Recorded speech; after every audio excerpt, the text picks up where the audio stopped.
Sean Diddy Combs has just filed a brand new bid to get out of jail before his sentencing in a few months. From arguing he shouldn't be locked up for his swinger lifestyle, to highlighting the atrocious conditions at the MDC, to addressing allegations of violence, he is fighting for his life in this new letter to the judge. The air in the prison meeting room was heavy, not just with the stale scent of disinfectant or the dull hum of flickering fluorescent lights, but with a weight that pressed against your skin, seeped into your lungs, and reminded you with every breath that in this place, every second belonged to someone else.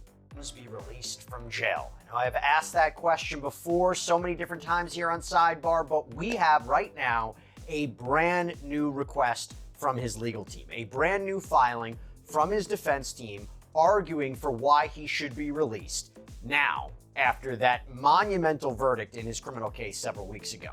Circumstances have changed. And I will tell you what, we did an interview a few weeks back that kind of previewed why and how Combs could be released. It was a bail bondsman that is apparently working with Diddy's team behind the scenes. I'm going to get to that a little bit later. But what I want to talk about right now is this latest letter from the defense to the judge overseeing this case, Judge Arun Subramanian. Remember, this comes after a jury of Combs' peers found him not guilty of racketeering conspiracy, not guilty of 2 counts of sex trafficking, but they did convict him of 2 counts of transportation to engage in prostitution. He's set to be sentenced on October 3rd. Technically, he could face up to 10 years in prison on each charge. Highly unlikely.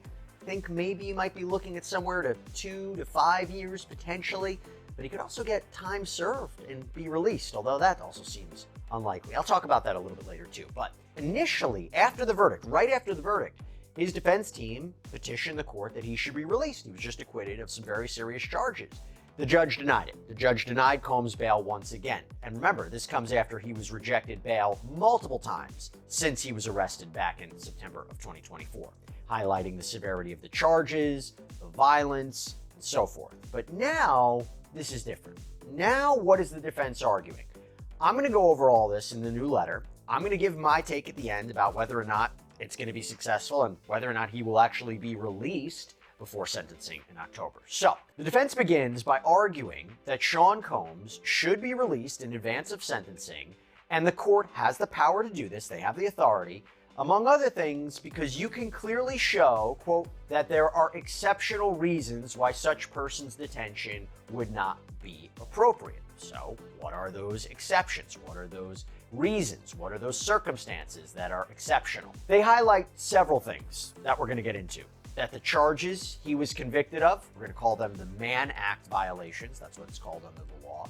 They're not as severe, they're not as egregious as other convictions in other cases. That the sheer fact that he's locked up at the MDC, the Metropolitan Detention Center, for the past 11 months, that in and of itself is a reason for him to be released. These are all exceptional circumstances, and I'm going to get into all the arguments. But first, they highlight the standard. And they argue that to be released under federal law, you need to show 2 conditions. First, the district court must find by clear and convincing evidence that the person is not likely to flee or pose a danger to the safety of any other person or the community if released. Second, it must be clearly shown that there are exceptional reasons why such person's detention would not be appropriate. Now, clear and convincing evidence is a lower standard, by the way. It's not like beyond a reasonable doubt. Anyway, basically, you have to show he's not a flight risk, he's not a danger, and you have to show there are particular, exceptional, unique reasons for why detaining Combs is wrong. We're going to start with the exceptional reasons. Diddy sat across from his lawyer, posture tense, eyes fixed in a steady, unblinking stare that made it clear this wasn't just another meeting. This wasn't about appeals, motions, or procedural updates. This was something different, urgent, dangerous. He leaned in, voice low, as if the walls themselves were listening. The story came in fragments at first, whispers of unease, subtle shifts in how people looked at him, stretches of silence in the prison corridors that felt more like warnings and calm. Nights had turned against him. Darkness no longer meant rest but movement, opportunity for the shadows to stare. He spoke of the sound that stole his sleep, the faint scrape of something across the floor, a muffled laugh echoing down the hall at 3 a.m., footsteps that stopped just outside his cell, hovering, then vanishing. And then there were the notes, small, folded slips of paper that appeared in his cell without explanation, quiet threats delivered without a sound. Justifying his release. And they begin by trying to define Well, what exactly is exceptional circumstances? What does that mean? And they argue that case law suggests a court has a lot of discretion to determine whether a particular set of circumstances qualifies as exceptions. And they say, look, Sean Combs, his case, so different from other ones. There has never been, according to them, a Mann Act prosecution like this one before. And this is how they lay it out. Quote, there has literally never been a case like this one, where a person and his girlfriend arrange for adult men to have consensual sexual relations with the adult long-term girlfriend as part of a demonstrated swingers lifestyle and has been prosecuted and incarcerated under the Mann Act. Combs and two of his longtime girlfriends had a private, intimate life that is not uncommon today. They're talking about Jane and Cassie Ventura. Quote, it may not have been common on June 25th, 1910, when the Mann Act, or as it was originally called, the White Slave Traffic Act, was passed, but attitudes about sex and morality have come a long way in the last 115 years. It's worth noting that when the Mann Act was passed to protect the morals and decency of America's women were not allowed to vote. As noted below, perhaps due to the troubling background of this statute, whose history is rich with both racism and misogyny, the Department of Justice has limited its application to those people profiting financially from the business of prostitution and not using it to prosecute consensual adults for their own lifestyles. By the way, we covered this on a previous sidebar. The defense made an argument months ago to have these charges thrown out, called it basically racially motivated, that it was strange that it was being used against a successful black man. That argument didn't work. He was ultimately prosecuted and he was convicted on those charges. Cassie Ventura and Sean Combs went to swingers clubs and they had threesomes. Miss Ventura consistently expressed interest and enthusiasm in her intimate life with Combs, including what they called freak-offs. Jane and Sean Combs had threesomes too. When Jane and Combs watched pornography together, Jane testified that she contacted two different porn stars and invited them to join her and Mr. Combs. Both Miss Ventura and Jane testified that very often they would see the same men over and over again for years. In July of 2024, Jane testified, for instance, that she suggested to Mr. Combs that they call Paul. Jane explained that she told Combs she, quote, missed Paul. When asked why she said that, she responded, because I did. This was a lifestyle, one that both Miss Ventura and Jane chose, one they all, as grown adults, had a right to choose. Like many aspects of sex and intimacy, it was not without its complications, its bouts of jealousy, and at times, its frustrations. But that is a hallmark of any serious romantic relationship, and that is what these were, serious, long-term romantic relationships. By the way, not surprising they're really focusing on this because, again, he was acquitted of sex trafficking. They highlight how the jury didn't find sex trafficking of Jane or Cassie, that it didn't occur. There was no force, fraud, or coercion that was used to induce these women to engage in commercial sex acts. For transportation to engage in prostitution, what he was convicted of, the prosecution didn't have to prove that violence was used, or that fraud was used, or threats were used. It was just, did you? No one ever saw who left the notes, but their messages were short and chilling. One read, "We know who you talk to," and another, "You can't run from here." Diddy's tone sharpened and calculated as he moved from these cryptic threats to something more precise. More. He wasn't just facing the usual dangers of prison politics. This was something deeper. There were individuals inside who operated by a different set of rules, not chasing respect or yard dominance, but pursuing a mission that felt personal. One man passed him in the hallway, locked eyes, and whispered, "You're marked," with a casual finality that made it even more terrifying, like the truth had been laid bare and nothing could stop what was coming. But it wasn't just inmates. Diddy spoke of guards who seemed to know too much, who appeared in places they shouldn't be at times when no one else was around. Security cameras would mysteriously go down, cell doors left unlocked just a little too long, and guards turning their backs at exactly the wrong moments. It was too precise, too frequent to be coincidence. Then came the revelation that made his lawyer's hand tighten around his pen. There was an underground economy in the prison, one that didn't traffic in drugs or weapons, but in something far more dangerous.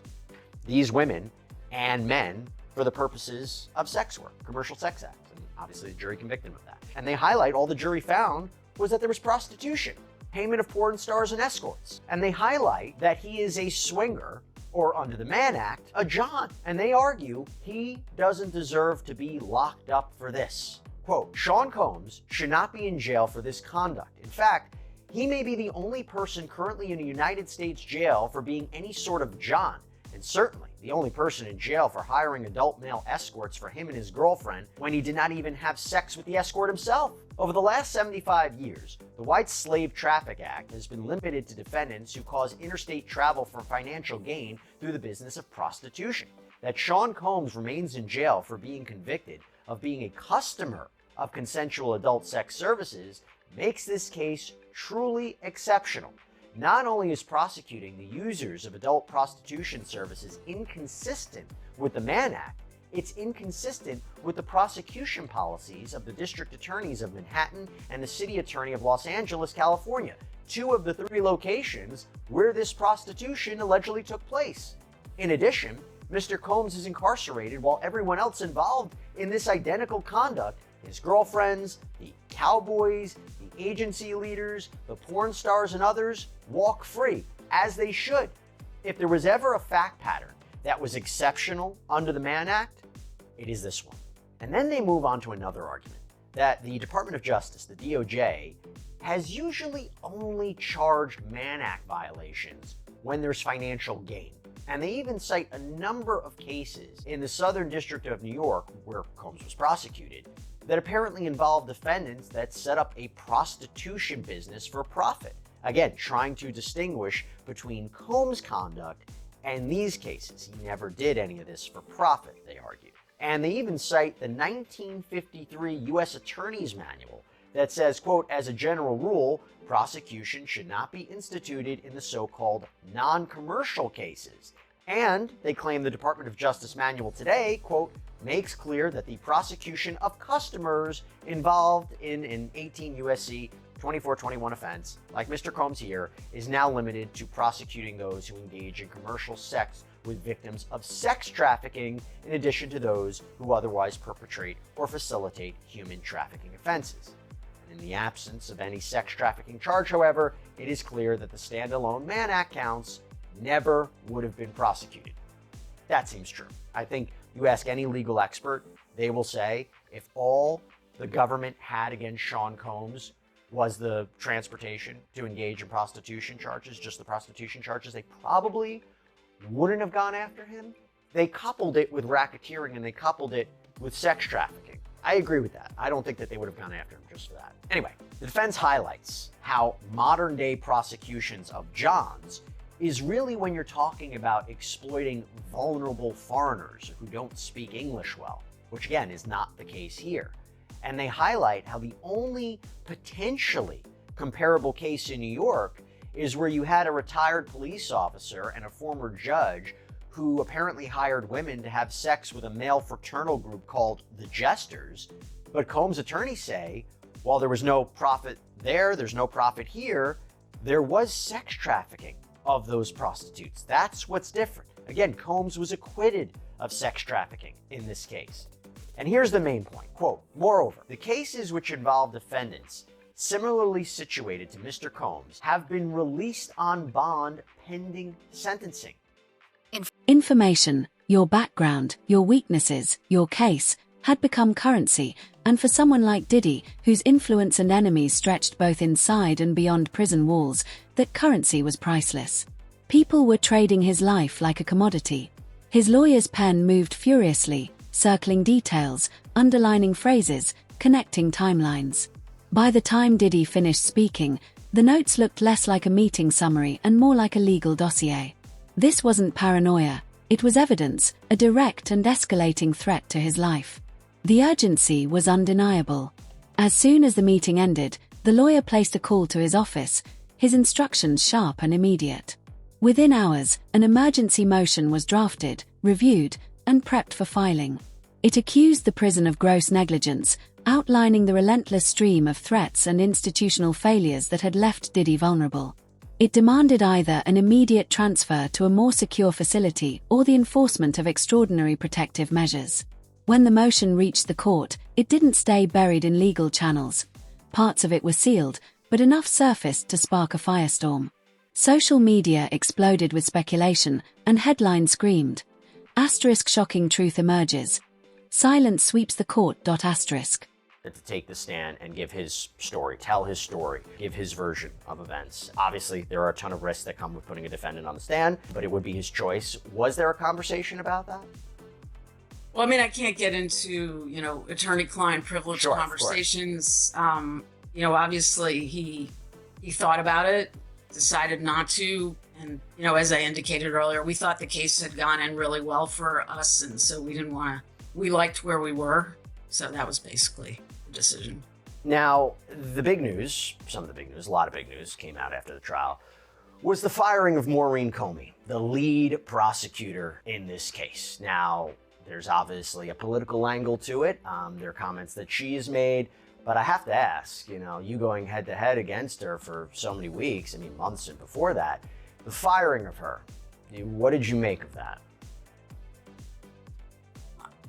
I think it was unfortunate. She's a very well-respected prosecutor. We had good sort of professional relationships with her during the course of the trial. And, I don't really think it had anything to do with the trial, but I can't really say anything beyond that. It just, sure. Yeah. Okay, that's fair enough. Let's talk about something we can get into quite a bit. Let's talk bail. Okay, so we did a previous sidebar breaking down the defense's renewed motion for release, several arguments for why Sean Combs, should be released on bail pending sentencing, acquitted of the most serious charges.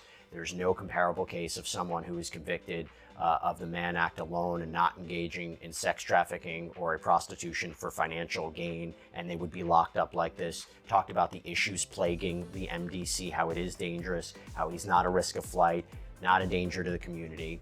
But do you think Judge Arun Subramanian is going to be persuaded by your letter, by your motion? Because obviously he specifically highlighted after the verdict your client's violence, how the defense asserted at trial that Combs was violent. Do you think he's going to have a change of opinion now based upon the legal papers?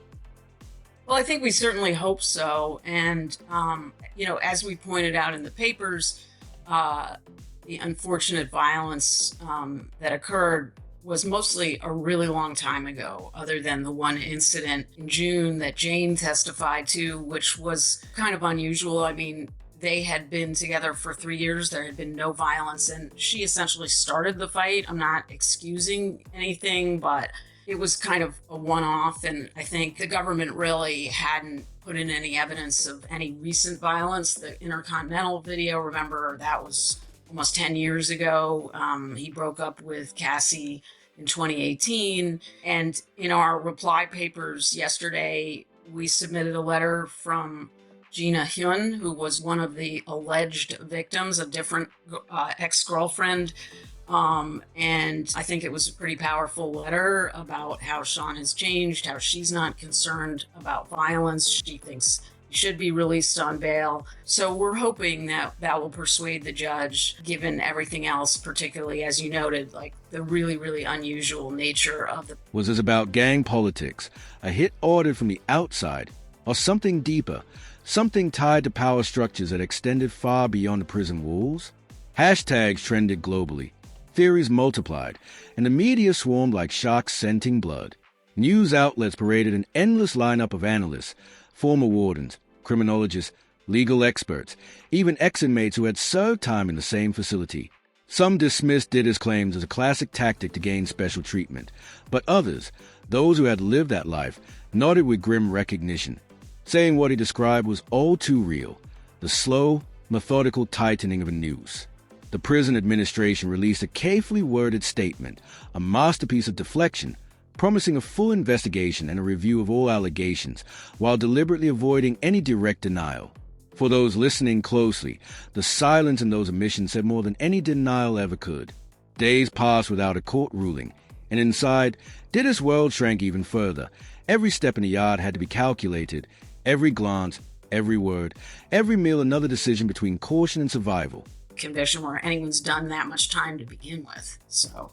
And prosecutors, I'm imagining, have come back or will come back and say, well, listen, look, after the raids on his property, he engaged, or what they would say, he allegedly engaged in criminal activity and Obviously violence, they say, with Jane, but they say, look what was in his hotel room when he was picked up in New York. They made allegations of what he was trying to do while he was in the MDC, whether it was using other inmates' phone privileges to have three-way phone calls. That was litigated before trial. What would be your response to say, you make the point that he is a changed person. The violence that was shown during the course of this trial is from years ago, but how would you convince the judge to say, listen, we are being truthful, we are being honest, we are being forefront, that he really is a different human being? Because the judge, again, this was right after the verdict and didn't have an opportunity for a briefing schedule. How can you make the argument that he is different and that he should be trusted? Well, I mean, I think, the point you mentioned about the arrest, I mean, unfortunately, Sean has struggled with drug addiction for a long time, and I think one of the good things and positive things is that has come out of his incarceration. It's given him an opportunity, to rehabilitate. He's committed to continuing that. He's committed to a long-term program of therapy and helping with the domestic violence problem that he's had in the past. So, at a certain point, you have to just maybe it is a leap of faith, but you have to just give a person another chance, and he really is committed to change and to there being a new chapter of service on his part. So I think we have to hope that the judge will agree with that, and I think we've made a strong case for that. Do you know when the judge might make a decision on bail? We don't know. Okay. If he denies release again, does that give you a sense of what sentencing could be like? Now, to be clear, my understanding is Judge Arun Subramanian even said at the point, if I make a decision on release, it's not indicative of where I'm leaning towards sentencing. I know there's a pre-sentencing investigation still being conducted or has been conducted. There's a lot of factors to consider. But I have to ask about whether this is going to, have an effect on sentencing. Do you believe it's going to have an effect on sentencing? Does it give you a preview of where the judge is lining up? Because my understanding, correct me if I'm wrong, you are probably going to be arguing for time served, maybe a minimum of 21 to 27 months. Where do you think the judge is going to go here? Yeah, I mean, I think that you have to take each step at a time, and that the judge is not going to prejudge that. There's a lot more information he needs to get, not only the pre-sentence report, but we're going to make a very fulsome sentencing submission, and he's going to have, a much more detailed picture. Even, the trial was about the charges, right? And he doesn't have the full picture of all the factors about Sean's life. The cafeteria meant constant vigilance, watching who sat where, calculating every movement, knowing that even a glance at the wrong time could spark a chain of consequences that couldn't be undone. Sleep came only in fragments, broken by sound that might have meant nothing or might have meant everything. Through it all, Diddy's legal team refused to let the pressure ease. They filed follow-up motions, spoke to the media, and continually underscored the urgency of the threat he faced. The longer the situation remained unresolved, the more dangerous it became. Outside the prison, the case spiraled into something bigger. Petitions circulated.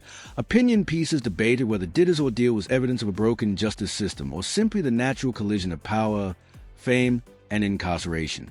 The tension had burst through prison walls, sending ripples across the public, the entertainment industry, and the political sphere.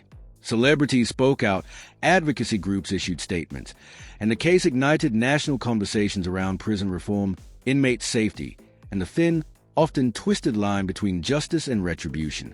But for Diddy, none of the headlines, hashtags, or public debates mattered as much as the immediate, brutal reality, surviving one more day. DC is unacceptable.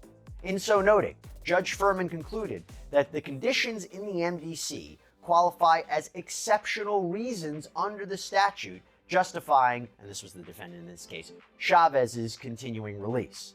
Judge Furman found that the conditions at the MDC are, quote, dreadful in many respects, but three warrant particular emphasis. 1. Continued reports of inordinate periods of lockdown. 2.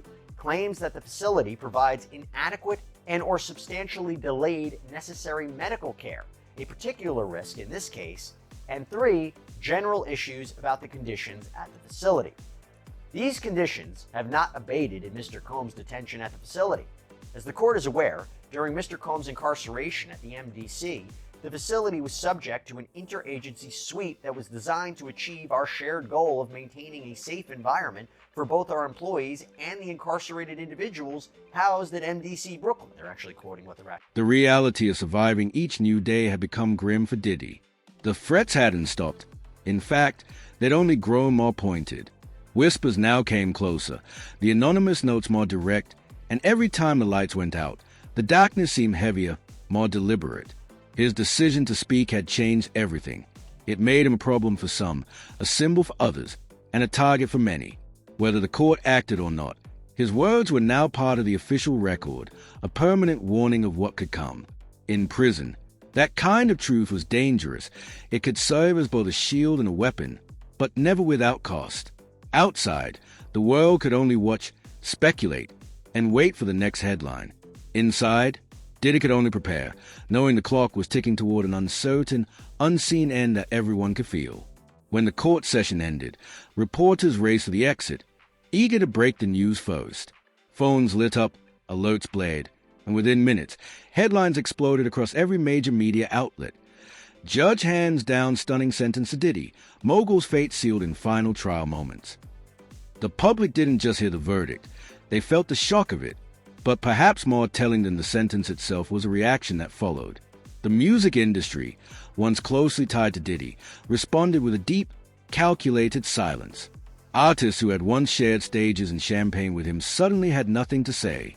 Executives who once built deals with him behind closed doors were now choosing to remain behind them. And they go on to argue, though Mr. Combs has been a model inmate for his nearly year-long period of confinement, the violent conditions are still very much a concern for Mr. Combs and is an unnecessary confinement risk given the clear precedent of multiple similarly situated Mann Act convictions where defendants were released on conditions. Now, the government, by the way, would probably disagree with that statement of him being a model inmate. Remember when they accused Combs of trying to arrange three-way phone calls and buying the use of other inmates' phone privileges to try to make sure the government wasn't listening in, that he was having these private conversations, that he was allegedly trying to contact witnesses in the case, that he allegedly orchestrated a birthday campaign to help his public image while he was locked up. So if we hear a government response, I'm sure they're going to say something about that. Then, the defense highlights, he's not a risk of flight, he's not a danger to the community, which, by the way, I think are real key points here. But they seem to echo a lot of the same arguments that they have already stated to the court. And remember, they haven't been successful in the past. That he voluntarily came to New York last year to surrender himself to authorities, that he gave up his passport to his attorneys 6 months before his arrest, paid off his mortgage on his Miami home so it was free and clear for him to stay at while out on bond. He was just acquitted of the most serious charges that he was facing, which, by the way, carried decades, if not life in prison. That he's not a risk of flight. That's the basic argument. Now, when it comes to the danger argument, that is key. Why? Judge Subramanian had said after the verdict that the reason he was denying bail was because of Combs' violence, that his own attorneys admitted he was violent during the course of the trial. Well, here is what Combs' defense attorneys argue about that. Quote, the court noted that the defense admitted a history of domestic violence as to Miss Ventura and that he struck Jane twice in June 2024. However, we strenuously object that Mr. Combs poses a danger to the community, aside from a single instance on June 18, 2024, where Mr. Combs was provoked by Jane through her own acts of violence. There was no evidence of any acts of violence in the last 7 years. Indeed, the jury notably rejected the government's argument that the June 2024 incident constituted coercion when it acquitted Mr. Combs of the sex trafficking charge. Also, prior to his arrest in this case, Mr. Combs enrolled in a domestic violence program in which he participated until he was arrested and incarcerated in connection with this case. If released on conditions, Sean Combs will not be violent to anyone. As we said in court, this jury gave him his life back, and he will not squander his second chance at life, nor would he do anything to further jeopardize his 7 children not having a father and 4 of his children not having a parent at all. The court can fashion any set of conditions, and Mr. Combs will abide by any condition to make the court comfortable that Mr. Combs will not be violent toward any person. And that is when they propose the following bail package. That Combs will sign a $50 million bond secured by his home in Miami, that the bond will be co-signed by 3 financially responsible people, that Combs will reside in his home in Miami, that his travel will be limited to the Southern District of Florida, the Southern District of New York for attorney meetings, as well as airports that are necessary to travel between the... For entirely different reasons, the silence surrounding Diddy wasn't about loyalty, it was about survival. No one wanted their name tied to his, not now. The judge's decision didn't just strike Diddy, it sent shockwaves through everyone in his orbit, delivering a clear message. The old rules, the ones that allowed powerful men to weather scandals untouched, no longer hold the same power. Whether this marks real progress or is merely an exception remains to be seen, but it undeniably feels like a shift. The length of Diddy's sentence became almost secondary to its symbolism. This wasn't just punishment, it was a statement. It was about dismantling the protective shield of celebrity and declaring that fame no longer guarantees a different kind of justice. If this stands, if his appeals fail, one of the most seemingly untouchable figures in entertainment could spend years, even decades, in a place where status, wealth, and image carry no weight. Yet there's another side to all this. We've seen similar moments before, high-profile convictions that appeared final but were later reduced, reversed, or undone through backroom deals or obscure legal loopholes. And if anyone has the resources to challenge the outcome, it's Diddy. Going to consider, there's going to be a big fight about the sentencing guidelines. We think actually we're going to end up arguing for an even lower guideline range than we had originally believed at the time of the verdict, where we didn't have we had like a couple of hours to try to figure out what to say about bail. So, I hope the judge will grant bail, but I feel confident that even if he doesn't, it doesn't necessarily mean he's not going to sentence Sean to time served. He's going to take everything into account when he gets all the submissions. And, I've got a lot of confidence that the judge is going to be fair and not prejudge the situation. And you also have this motion for judgment of acquittal, that the Mann Act convictions should be tossed out, Combs be granted at a minimum a new trial. Number of very interesting arguments that are present, and it's basically that there has really never been, as we've talked about, a prosecution conviction on a Mann Act like this, that Combs wasn't profiting off of the business. They were all consenting adults that were involved. The jury didn't find that there was any sex trafficking, that this isn't even prostitution per se, it's more voyeurism, that the intent wasn't for people to travel for sex for money, but paid them for their time. They were all having a good time. There's a First Amendment argument that the freak-offs and the hotel nights were performances that were videotaped so he could watch them later. It's amateur pornography. There's an argument that he was prejudiced because of all the other evidence that came in to prove RICO or sex trafficking, but would never have come in if this was merely a prosecution for the Mann Act violations. Specifically, we talk about the Intercontinental Hotel footage. But couldn't the counter argument be, if you look at the text messages and voice notes and the travel, hotel, the payment documentation, that these charges, the Mann Act charges, could have been proven based on that evidence alone and not anything else about racketeering or sex trafficking? Well, I think that I don't agree with that. I think that, as we argued in the papers, the government didn't really show that the purpose of the travel was to have sex for money, and that in fact all the testimony and a lot of the other evidence showed that the men were being paid for their time. But even if we were wrong about that one, we have a number of the other arguments that you mentioned that really aren't undermined by those records. So for instance, one of our main arguments is that this statute, which used to be called the White Slave Traffic Act, it has this long history, but even with this long history, it's never been applied to a case like this. The term prostitution in a lot of states doesn't include this conduct, even if someone's being paid. If the person making the payment is paying essentially to observe other people having sex, that's not prostitution. So we've got the First Amendment argument, as you mentioned, and the new trial argument. So all of those arguments, I think, are independent of, the issue you raised, which, so we think we have a really strong motion. And so we're hoping the judge will agree. We'll see. So with the connections and sheer stubborn will to explore every possible angle, it's Diddy's team that won't rest. They'll challenge every clause, every ruling, every witness statement if necessary. The question now is whether that relentless effort will succeed in this new climate, where the public's patience for perceived special treatment has worn dangerously thin, amplified by the relentless scrutiny of social media. Every development will be dissected, debated, and judged in real time by millions, creating pressure that can make even the most powerful reconsider their moves. But for now, the reality is harsh and undeniable. Diddy is facing prison time that cannot be spun as a mere short break from the spotlight. This isn't a retreat, it's exile. If nothing changes, the man who built his brand on being unstoppable will learn what it means to have no control whatsoever. Perhaps that's why the moment felt so heavy. It wasn't just the end of a trial, but the end of a long-held story we've been told for years, that some people can always find a way out. The judge's gavel didn't just close the case, it closed the chapter on that myth.